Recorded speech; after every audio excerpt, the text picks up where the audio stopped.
Hello and welcome to Dateline New Haven. I'm your host, Paul Bass, inviting you to look behind the headlines on the stories that make our community tick.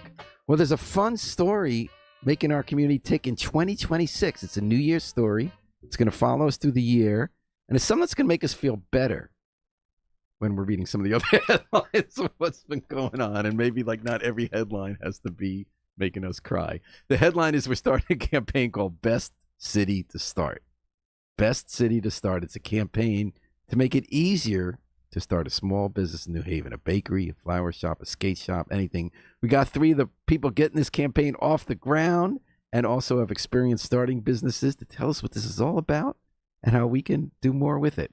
Alder Caroline Tanby Smith has been coming up with the campaign and spreading the word about it. And she's been working with Kwame Asari, who's got a business in town he's going to tell us about, and also works with City Seed, and also Sarah Aganfer, who has another business she's starting. They both know firsthand why this campaign is necessary. So, Carolyn, you issued a call to arm, I would call it, on email.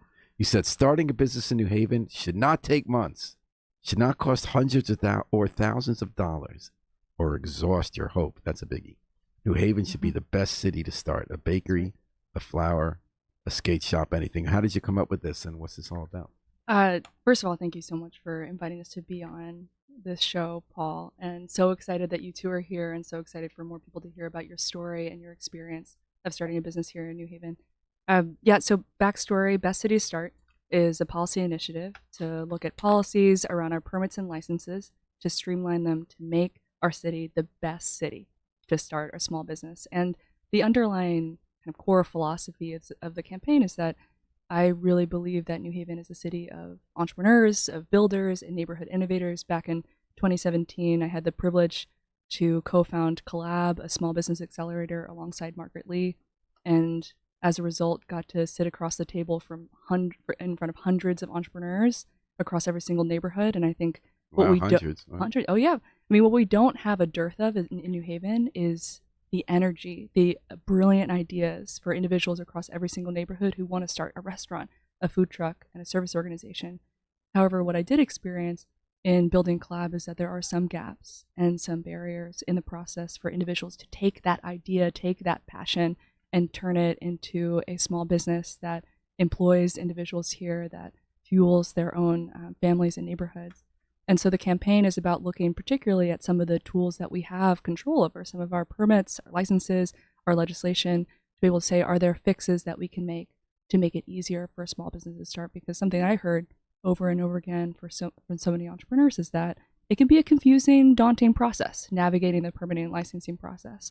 And so stepping into my first term 2 years ago, I knew that this was going to be a policy priority. And over the last 2 years, we hosted 2 entrepreneur roundtables where we brought a lot of entrepreneurs and small businesses and city departments together to look into this challenge. And then over the last few months, in partnership with Kwame and so many amazing entrepreneurs, we then defined the core set of initial policies that we wanted to address. And that's made up the policy agenda for Best City to Start. And is this mostly about a policy agenda for the alders and the city government? Is it other work too involved in this campaign? Yeah, good question. So I think to start, the first 3 policies, and we'll get into them more in a little bit, focus on legislative fixes, things that we as alders have the ability to be able to change.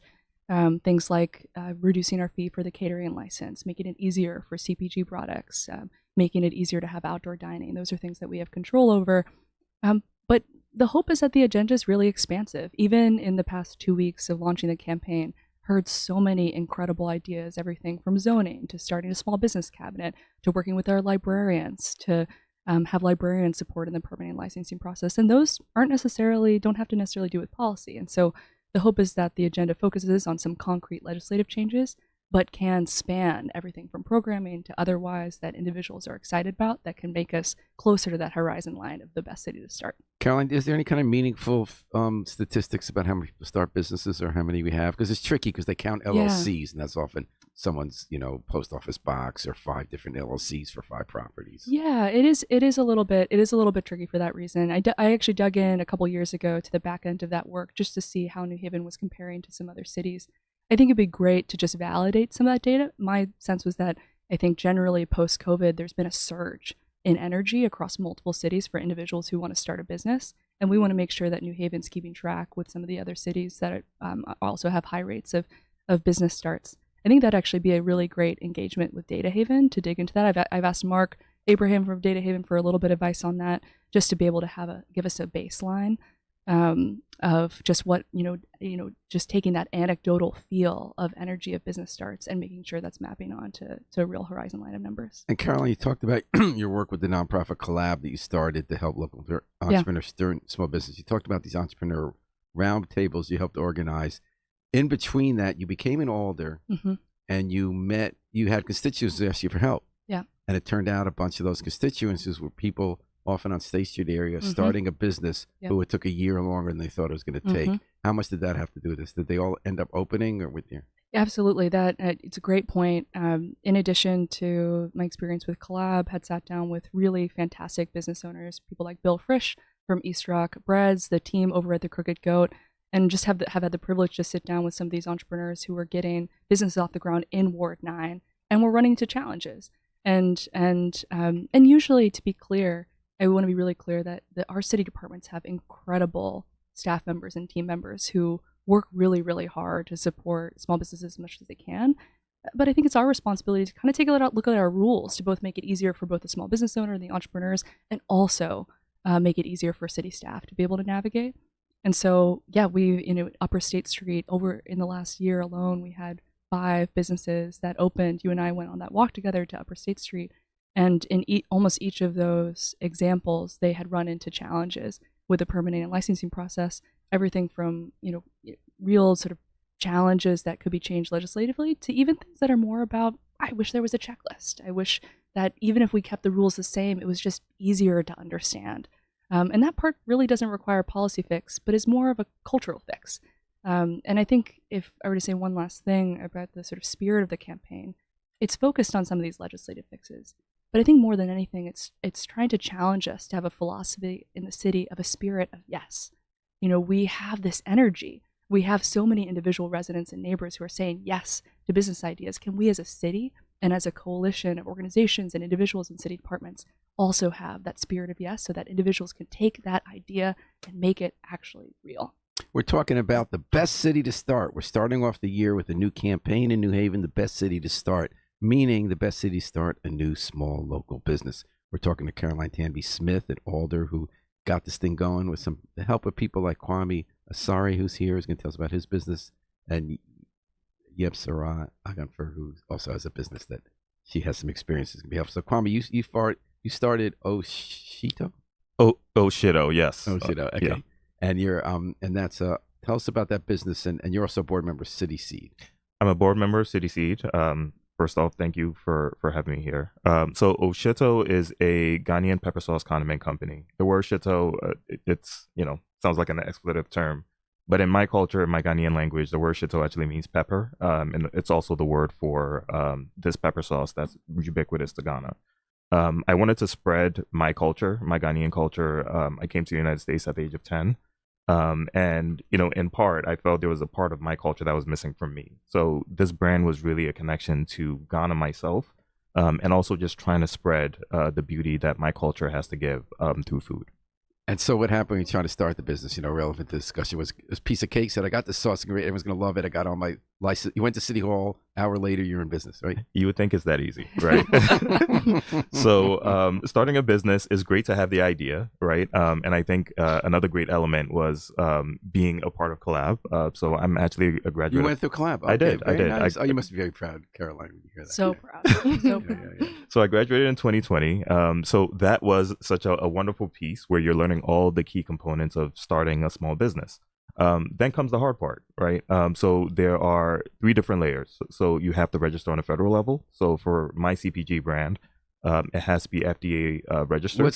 I heard that term earlier, CPG. First I thought it was CBD. I said, is this hucksters? Because I thought we're through with that kind of scam. What's CPG? It's a great question. So CPG is consumer packaged good. Okay. Yes. So for a brand like mine, you have to be FDA registered. So you have to register with the federal government. So that's the first layer. And then you have to go through a series of tests for your product to ensure that it's safe for consumers to eat. And are those tests under FDA or under the state consumer safety? So it kind of shifts. Some are under FDA, some are also under state, where the Department of Consumer Protection wants to make sure that you have a scheduled process in place, your product is shelf stable. And in order to go through all those processes, you have to essentially send your products to a lab and they have to test your products. Sometimes it could take 6 months, sometimes it could take a year. Wow. Yes. Oh, my goodness. And how about the FDA registration? Is that quicker? The FDA registration is fairly quick. You have to register on the website, and then they essentially have to approve you via email by looking over all How of long does the that take? components. That could take up to a month, possibly, or shorter. But yeah, up to a month. But this 6 month to a year thing is kind of beyond your control. So you can't sell this stuff for 6 months to a year? You Can can't. you do it informally at farmers markets or anything? You can't. You cannot. But you could do maybe sampling events where you can just give it to. You might go to an event. You're like, hey, I'm starting a new brand. What do you think? But you can't sell your product, so you can't make any money off of it. You can get them signed up maybe for when you're gonna. You can get them on a wait list, Let perhaps. them know about your product. So how long did it take you to get this out to a lab? So that process took 6 months for me because I wanted 18 months shelf stability for my product. So I had to go through that whole testing period. So once They can tell that it's going to last 18 months without waiting 18 months. yes, so they can at least kind of exhaust some of those stressors that they're testing your Like always product with. take out the sauce and have it ripen faster. They'll put the sauce in a room instead of 72 degrees. Maybe they'll like increase it to like 120 degrees. That's kind of fun. That's interesting. It's pretty cool. It's pretty cool. The part that isn't is you're not making any money during this process, and you're just this paying. bureaucracy, it takes a long time. Of course. 6 months seems like a long time. Quite a long time. But that's not all, right? So once you finish that, the Department of Consumer Protection now has to come into the actual kitchen where you're manufacturing your product. They have to issue you a food establishment license. That's like one of the first pieces. But in order for them to issue that license to you, they have to make sure the ingredients that are going in are safe. They have to make sure your process is safe. You have to have a food handler's license as well. So that's an additional item that you also have to retain in order for you to manufacture your own product. And that's through the state. So they have to check your kitchen and you have to get your food handler license. How long does that part take? That part, in terms of having an appointment, sending them all the right files, making sure you have the right label for them to approve, that could take anywhere 3 to 6 months. Possibly. How long did it take for you? It took me about 4 months to get that process. And I'm just guessing this could be way wrong because it's stupid to have prejudgments. I've idea you're a lot better with computer portals than I am just because of how old you are. Right? So like for some of my age, forget it. This is like 3 years, right? Mhm. Yeah. Yes. Yeah. If you're not But are you familiar good with with portals? Like if it says, sorry, this didn't work, you're able to start again and just try again and have it work? Luckily, I have a second career in the tech space. so No, that, I'm not joking about that. Yeah. no, absolutely. right. I mean, for Absolutely. me, it's just like renting a car. It's like a week and then bang your head on the wall. Yeah. right. So it definitely has. So you got in 4 months because you have a tech background. I have a tech background. It made it a little bit easier for me. Okay, so now we're already talking. We're getting close to a year here, Kwame. Correct. So what happened next? So after you get all these approvals from the federal side, from the state side, and you're like, hey, okay, I have all these things in order. Now I can make my product in the kitchen. Now I'm ready to sell at the farmer's market. Then someone tells you, wait, hold on. You can't do that just yet. You need a catering license for a product that you're selling that's in a jar, that you're not opening, that someone is just coming to your stall and you're just putting it in your hand. to go to a farmer's market. To go to a But you farmer's could market. start out at a store. You could give it to like Stop and Shop. Now, well, yes, if you go through all those hoops to get a Stop and So Shop without the relationship, yes. local, you can sell to Stop and Shop. You can. If So you have after those. about a year, you can give your jars, but you can't go out and sell them. You can't go out and sell them in person at a farmer's market, correct? Okay, so catering license with the city. How'd that go? The catering license process, that also is a little bit lengthy. It's a bit duplicative because all the things that you're doing on the state side, now you have to do those same exact tests or those reviews on the local side as well. So that in itself, there's only one person, Shelly, who's wonderful to work with, but she's the only one that's going through all these businesses to make sure that they're at least sound enough to go through and get your catering license. How long did that take? For me, that process was about probably a month. Just in terms of scheduling, that was more scheduling related. But it was about a month. So to that get in a that month, going. and then you're good to go. And then you're finally good to go. That you could go to the farmer's market. But every year you have to renew this. Oh, Mhm. and how long does that take? Well, it might be a little bit shorter, depending on scheduling wise. But you having to renew it, that's an additional $550 that you have to pay every time. And what are there any other city processes besides the catering license? If you're starting a company like this, like if you have a factory, you must need some kind of inspections, like food safety inspections. You definitely need inspections as well. So wherever you're making the product, that space also has to be inspected. Do they have duplicative of the state or federal about the safety of your space? So Department of Consumer Protection, they do the exact same checks essentially that the local will do as well. There's So a separate check by the local on the same criteria. right. So what happened? How long did that take? That process didn't take so long. So as long as you have the time kind of like mapped out with them, they come in, they check, they'll give you any pointers that you have to at least correct. But that process itself, it could take a week as long as you're on their schedule. So you started in 2020. When did you open? The idea came in 2019, and I didn't sell my first product at the farmers market until May of 2021. How's it been going since? It's been going great. It's funny you mentioned Stop and Shop. Stop and Shop was the first big book that we actually had. So our products are sold in Stop and Shop, and we're also in a lot of local markets here in New Haven, and we also have our online store too. Okay. And how many people work for you? It's myself, my brother, Kwabna Ayim, and my sister-in-law, and my wife as well. And y'all get along still? You know, with family and business, there's always Right. going to be rifts here and there, but we love each other enough to work it through. That's awesome. Yeah. And where's your facility? So currently we have a co-manufacturing plant, a co-manufacturer that we're working with in Winsted, Connecticut. But we are patiently waiting for CDC to get the new building up and running, and we'll definitely transition our operations over here in New Haven. Oh, you want to be in that great building they have on James Street? Well, of course, City Seat is a great place. And so you have 4 people working. Are you able? Are all 4 you making a full-time living from this? Full time, no. We all have additional things that we do. As I mentioned, I have an additional career in the tech space too. My brother, my wife, everyone has additional careers, but this is more than just passion. This is something that we definitely want to grow. Of course, how much we love our culture and how much we love the city of New Haven. Like how many days a week do you go to that Winstead and make them? So that's every weekend. Every weekend there's a production run every weekend, and then we distribute it to our various partners that we Do have. you guys drive at the Stop and Shop? Yes. Do you go to all the different Stop Shops in the state? Between Connecticut and New York. So you and your family drive all around Connecticut and New York. That's correct. Do you have hopes of building this so that you're actually employing people to do this stuff? 100%. That's the ultimate goal. Yes, Oh, but good in the luck with beginning, it. there's a lot of sweat equity, which goes into the whole picture of doing something great. What kind of vehicle do you drive when you go to New York? And like, what are you listening to? I listen to a lot of bossa nova, so yeah, Brazilian jazz, samba music, and I either drive my own vehicle. We have one that we use as well, but I drive an electric car, so it's easier to just charge along the way. I'm just wondering if it's exciting at first, becomes a routine, and then you get to a point where someone else got to do this. Oh, 100%. I mean, in addition to all of this, I also have two young kids, 3 and 4. So managing family, managing an additional career, managing all of these things, it's a lot. But what keeps you going is the passion for what you're doing, the passion for your country, the passion for where you live, the passion for. I think it's the awesome. family. This stuff's being sold all over 2 states. What's how many units do you move on a week? I have to get updated numbers, but just to give you an idea, at our topmost, we were at 26 different Stop and Shop locations, and 10 different shops around the state of Connecticut, and also selling at online store. So How's the online do? online does fairly well, and that's quite dependent on how much we are present on social media. Something that, of course, you also have to work at. So And do you that's guys do the social media too? Yeah.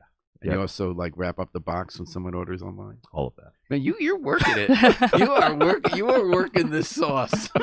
Do you ever celebrate a night with something that you eat with the sauce? The sauce is in daily rotation at our household, Really? so we Okay. are getting, on our own supply. We're enjoying our own supply as well, in addition to I'm selling so to excited everyone. about this to see, because I remember when you did your first demonstrations at 360 State, we were saying before you came in there, it's so great to see that this thing is taking off. Absolutely, it has its own legs now. So I love the community of New Haven for supporting the brand.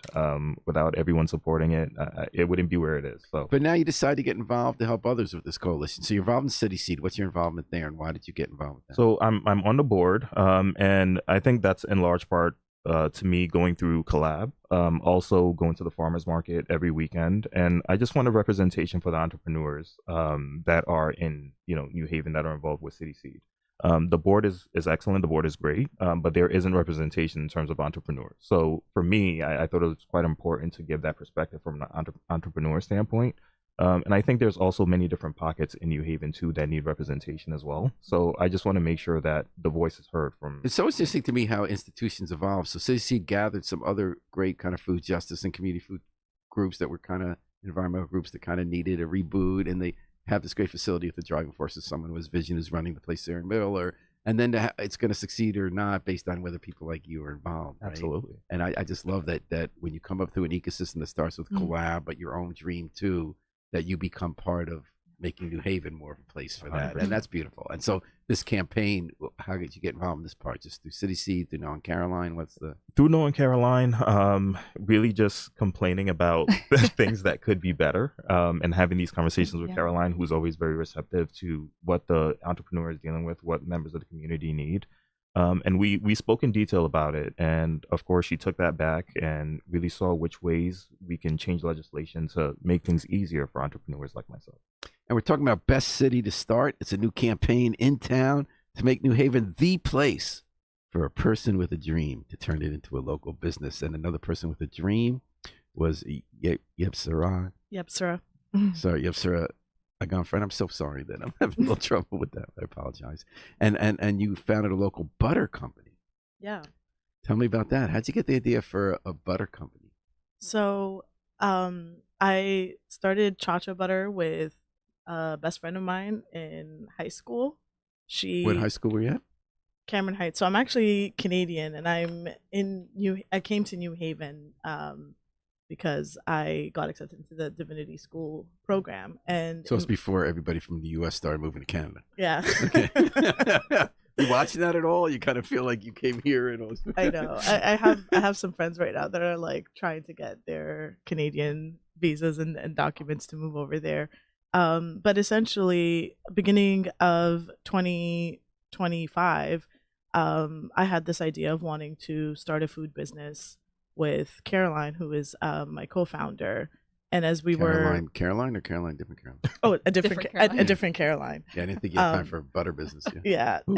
And we wanted to start like an Ethiopian-inspired, clarified butter line. And similar to some of like Kwame's reasons, I think there's like such a gap in the grocery store market where like the diaspora is increasing, but oftentimes when we go to grocery stores, we can't find cultural staples.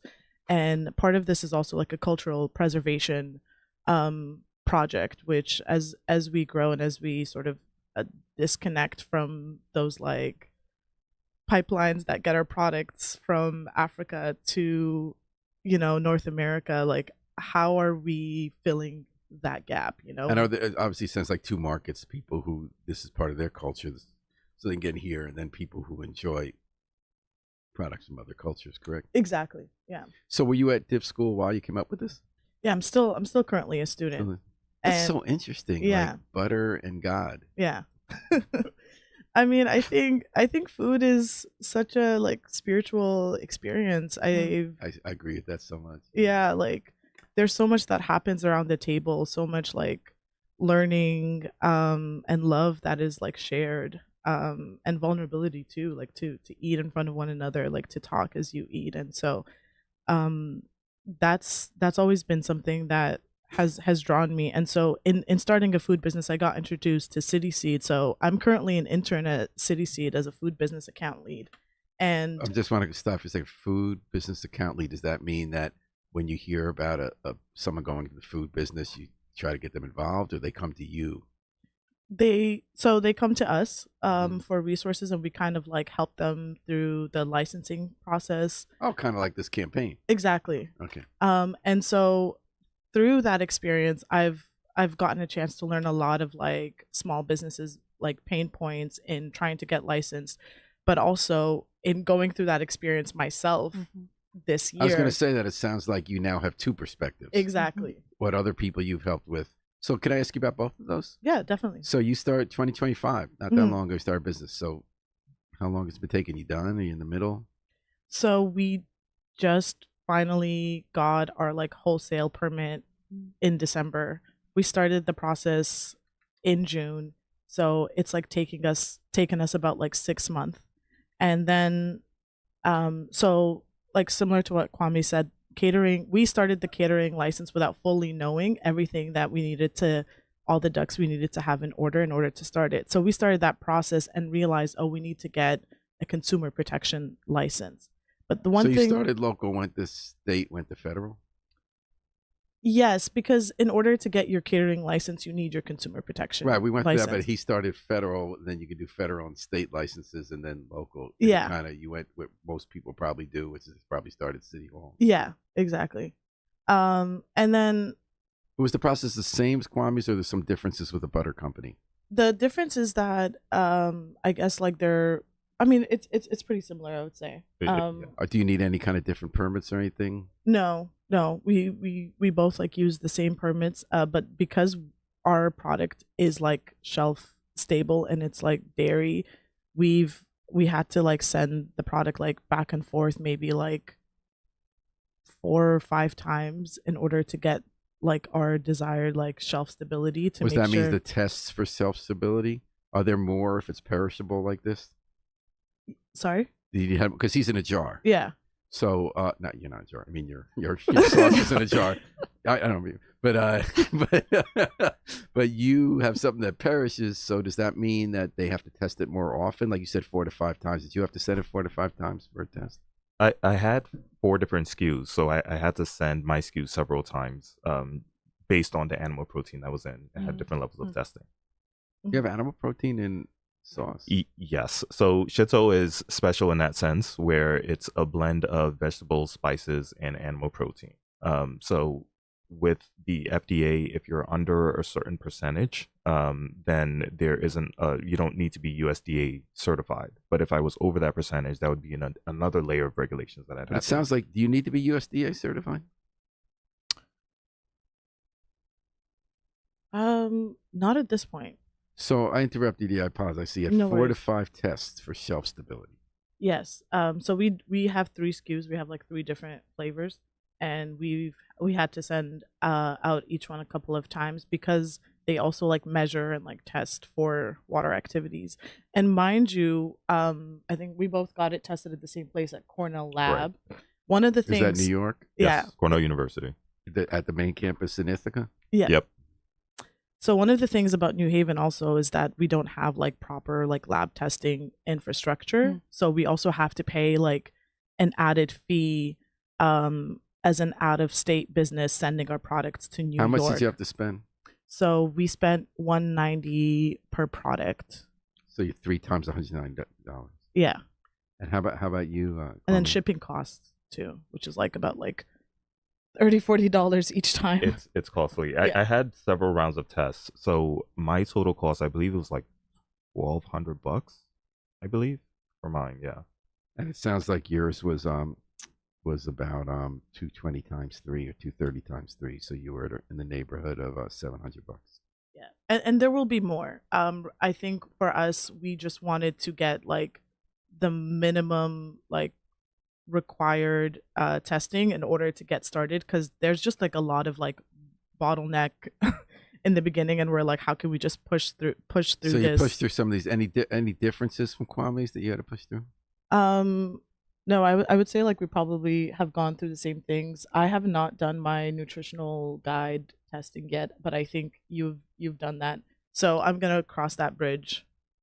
Yes. But are you able to sell it now? Yeah, we're able to sell it now. And what's the name of the product? Chacha butter. How you spell it? CHA butter. CHA. Oh, Cha-Cha butter. Yeah. And what is clarified Ethiopian butter? What makes that distinctive? So clarified butter, it's butter that's like slow cooked, and the process sort of like takes out like the milk solids, and we in Ethiopia like we infuse our butter with like aromatics like ginger, garlic, shallots, korarima, which is like Ethiopian cardamom, and kosaret, which is like a Ethiopian spice. And essentially like we let that slow cook for a while, and then that process sort of separates the like milk solids from and like water and it evaporates, and so like your final product is a lactose free, shelf stable butter. And one of the things that we've done is we've also made it spreadable, because traditionally it's like kind of stable. yeah. So it's shelf stable butter. It's a flavor bomb. It's meant to make like your cooking convenient, and we've reinvented that and added like different flavors. So we have like a rosemary flavored butter, a habanero flavored butter, and then our third one is like browned clarified butter infused with vanilla, honey, and cardamom. Wow, and I could tell you have a lot of variety there for what kind of dishes you cook with that. It seems like, if I'm not mistaken, this would be part of what gives distinctive flair to the Ethiopian cooking. Yeah. With some new flavors you're throwing in. Yeah. We wanted to think about how can we reimagine this for everyday cooking. So how's it going? Are you producing? How much you producing now? Where are you selling it? We haven't started selling yet. Licensing took us so long that we have actually pushed our launch date. So right now we're in the process of like getting our labels printed, like finding the right kind of jars that we like, building relationships with retailers both in New Haven and New York City. And so we're in that stage of like actually trying to execute this product. So it hasn't launched yet. No. So people can't buy it. Can they legally buy it? Can they go online? Yeah, you can. I mean, like you can legally buy it now. Right now we have like a pre-order option on our website. What's the website? chachabutter.com.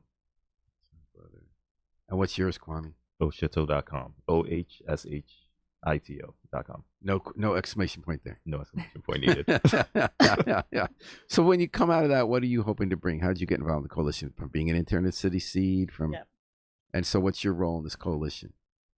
So as a food business account lead, I sort of get looped into the, different initiatives that we're having. And Sasha was like, oh, can you take a look at, Sasha's the food business director at City Seed. She asked me to take a look at some of the documents. And because I had been complaining to her throughout the entire summer on like the roadblocks that I had in trying to attain some of the licenses. And in addition, I spent a chunk of the summer interviewing food businesses that were part of our Incubates program at City Seed. And one of the biggest frustrations was licensing. And a lot of like City Seed is so diverse, and one of our missions is to support immigrant entrepreneurs.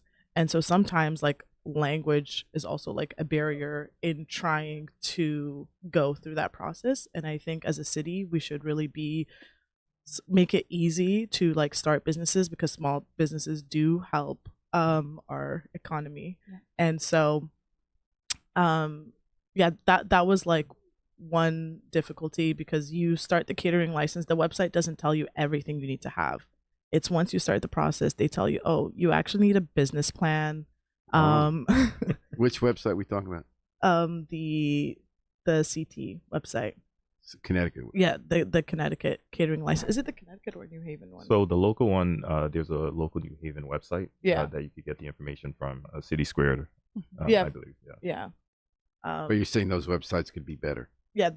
The specifically like where you go to sign up for like licensing. I did not have all of that information until I started the process, and then I found out all these like checklists of things that I needed to do from Shelly. Shout out to her. She's made the process Shout out to Shelly. So much easier. Shelly's last name is Luongo? I believe Longo. Okay.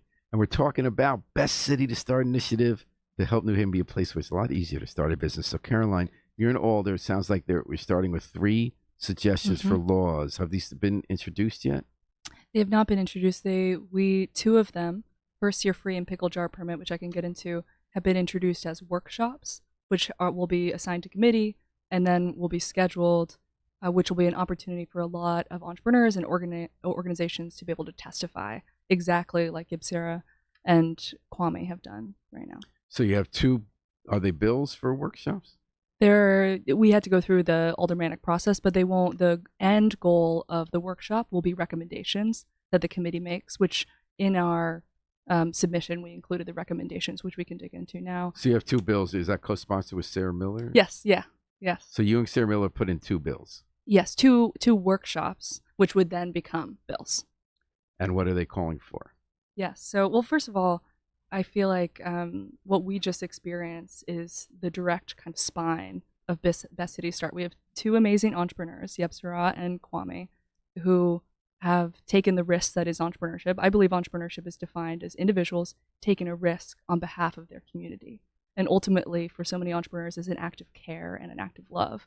So we have two brilliant entrepreneurs, but also a regulatory process that makes our head spin. I think it's so great that you just peppered both of them with so many questions around just how many processes they have to go through in order to sell something that contributes to our community and contributes to their own livelihoods. And so just such a good example of this.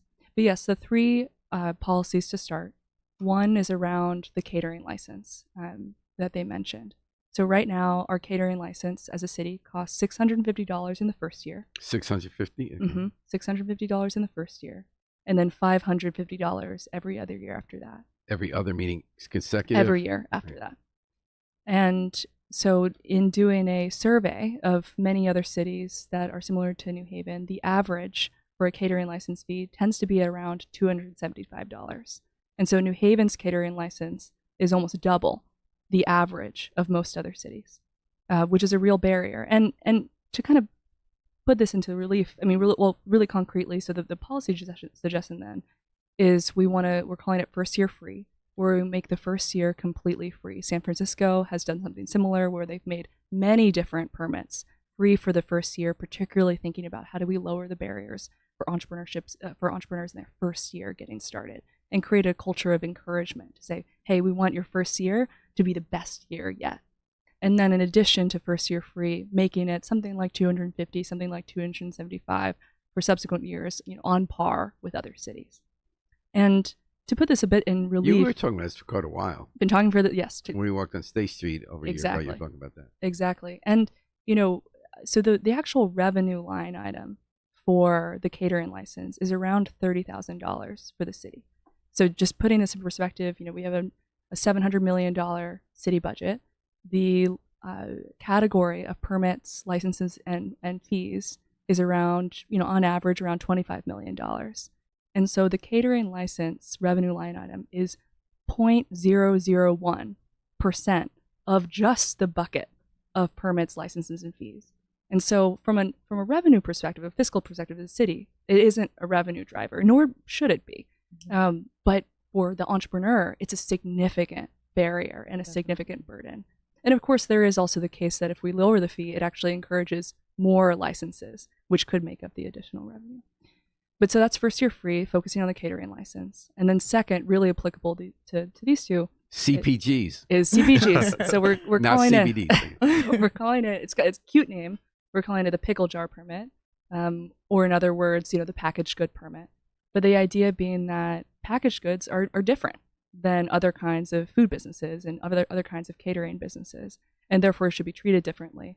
They often are lower risk, and they've gone through so many, as both of them just detailed, so many both federal and state level approval processes. And so the pitch for pickle jar permit is an entrepreneur registers with the city, they upload all of their state approvals, and they pay no fee. And starting the next day, they can be selling at the farmer's market. Oh, okay. And why we keep saying farmers market? Are there is that just a term for a broader range of places you could sell? That's right. They could sell at a vendor fair. They could sell at any other kind of event or gathering where they can showcase their product. Because I'm trying to look back, Kwame, I think you said it was an extra month, that part of the process for you? It was, yeah, to get into the farmer's market, because it has its own requirements too. Oh, wait, no, the food license was 3 to 6 months for you. You said it was 4 months for you, and it's generally 3 to 6. The food establishment license. So that's, you have to have your food handler license first. So that's like the first layer. And then there are multiple steps. So this wouldn't cut out all 4 months. It wouldn't cut out all, but it would at least, one, lower the cost. Like, the cost wouldn't be a barrier, which is significant for a wide diversity of entrepreneurs that are trying to launch in the city. So I think that element is quite key. And now, so your third idea is interesting. We've been writing about this since the beginning of COVID. about outdoor permits to have sidewalk and outdoor dining, which I love. I know not everybody, but I really love it. And I know that when it started at a city press conference, some of the people getting it were complaining about the red tape.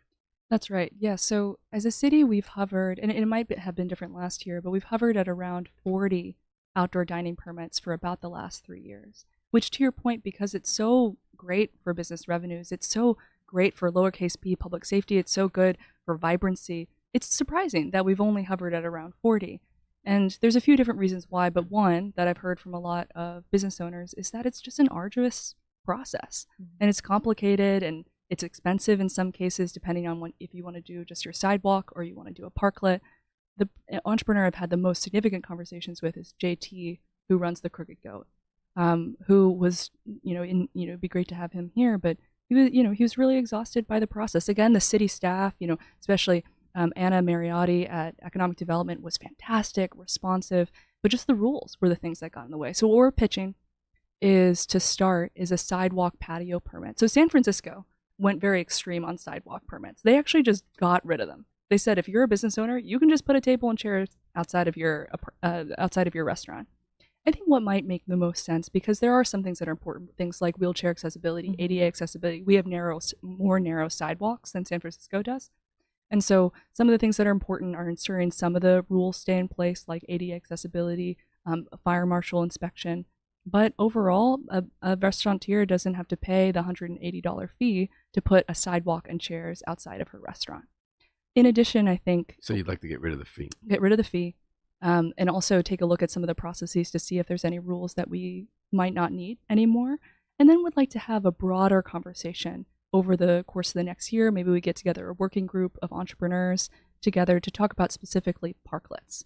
Because parklets, understandably so, there might be higher regulations. It's in the street. Parklets is when you go into the street, when you not get into the sidewalk. Exactly. And there's a few different challenges there that I've heard from entrepreneurs. One is just the level of expense. It just costs a lot of money. And there's that big argument in Orange Street now about right. Yeah. There's some expense, and also it's a complicated process. So in addition to the concrete policy around the sidewalk patio, we'd love to begin a broader conversation, maybe again bringing a working group together to talk about how to make it easier. So you have parklets. 3 main ideas you're starting with. You have 2 workshops you're starting that are supposed to lead the bills. Yep. What are those? How does that work out with the 2 and the 3? For the 2 and the 3. You have 2 workshops. Are they about 2 of the 3 ideas? Yes, they're about 2 of the 3 to start. So focusing on the first year free, the catering license, and then focusing on the pickle jar permit. Our hope is to bring a broad coalition of entrepreneurs together to speak and to testify, and then in addition have another workshop later in the spring around sidewalk patios and outdoor dining. Okay, and so the pickle jar permit would be a free permit for that base. You just go online and register, as opposed to what you have to do now, which is right now. I mean, you all can speak to this, but do you actually want to speak to the current process? Yeah. So the current process, there is a local website, City Squared, where you essentially have to upload your food handler's ServSafe certification. You have to upload a business plan. You have to upload the agreement or the contract that you have with the kitchen that you're going to be working out of. Which you've already done with everything else. Yes, exactly. And you have to pay a fee? That is the $650 initial and $550 every year after. Okay. So I think we got the plan now. We're talking about best city to start, which is a campaign that's now started to make it easier to open businesses. So we got what you want. Now, how are people can get involved? How do you want people who listen to this? Do you want them to sign up at your website to come testify at hearings? What's the best thing people can do? Absolutely. So we're building, we have a broad coalition, and we're building a coalition that anyone's welcome to be a part of. That includes, Club, Reset, City Seed, the Chamber of Commerce. We're talking to Concorp. Jakiva's been fantastic. She was part of the entrepreneur roundtables, as well as a lot of individuals. Individuals like Claudia Herrera has been a huge champion for Grand Avenue businesses. Your predecessors. Exactly. She's been fantastic. And so it's been exciting. How many are in the coalition now? I would say about maybe 20 to 30 or so or formally. A mixture of entrepreneurs and organizations who support entrepreneurs.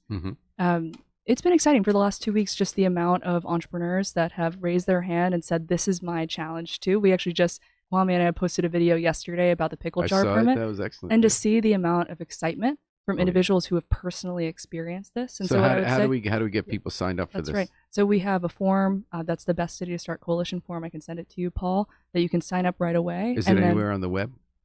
I was actually thinking about on either my own website or creating a different website, outlining all the coalition partners and outlining the details of all. In the meantime, campaign. is there a contact number or email? Yeah, they can reach out to me directly. So email Caroline Mhm. to find out more. That's right. This sounds fun. It's There you go. really fun. I mean, look, small businesses employ almost half our workforce, but not only that. I mean, they're obviously a driver of our economy, but they're also the organizations that really give us a sense of place and help us fall in love with the city, the place where we start our days and we end our days. And so it's just thank you to you all for taking a risk on behalf of our community, and we hope through this process to make it a little easier. I love for hearing others. about the big picture. I also love hearing about the butter and the sauce. Where do you guys hope to be at the end of the year? At the end of this year, I just want to be out in the community more. I think I've gotten a good footing here in New Haven with my brand. I of course want to expand, but I think representing other entrepreneurs through this initiative and others, that's something that I get a lot of value from. And how long do you get your divinity degree? This is my last semester, so All right, congratulations. thank you.